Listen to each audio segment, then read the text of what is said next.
नमस्कार. महत्वाची बातमी समोर येते. जनगणना कर्मचाऱ्यांना विमा कवच द्या. शिक्षक संघटनेची तहसीलदारांकडे मागणी.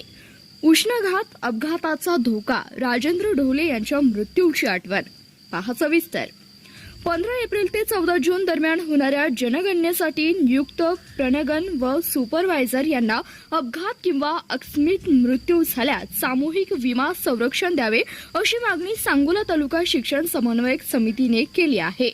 याबाबतचे निवेदन सोमवारी तहसीलदारांना देण्यात आले. मागणीचे नेमके कारण काय? जनगणनेचे काम कडक उन्हात होणार. उष्माघात, हृदयविकार किंवा प्रवासादरम्यान अपघाताची जास्त शक्यता आहे. यापूर्वी जनगणना कर्तृत्वावर असताना सांगोल्याचे शिक्षक राजेंद्र ढोले यांचा हृदयविकाराने मृत्यू झाला होता. राज्यात इतरही अशा घटना घडल्यात. सर्व प्रगणन व सुपरवायझर यांना शासकीय खर्चाचे सामूहिक विमा संरक्षण लागू करावे.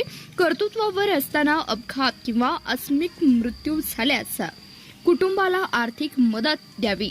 मृत कर्मचाऱ्याच्या कुटुंबातील एका सदस्याला शासकीय सेवेत सामावून घ्यावे अशी मागणी करण्यात आली आहे.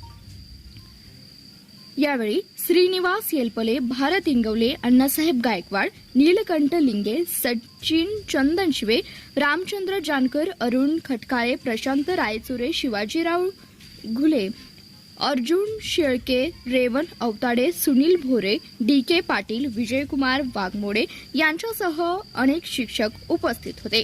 राष्ट्रीय कर्तव्य म्हणून शिक्षक प्रामाणिकपणे काम करतीलच, पण त्यांच्या सुरक्षितेची जबाबदारी शासनाची आहे असे समितीचे निवेदनात म्हटले आहे. आता प्रशासन काय निर्णय घेणार याकडे सर्वांचं लक्ष लागलंय.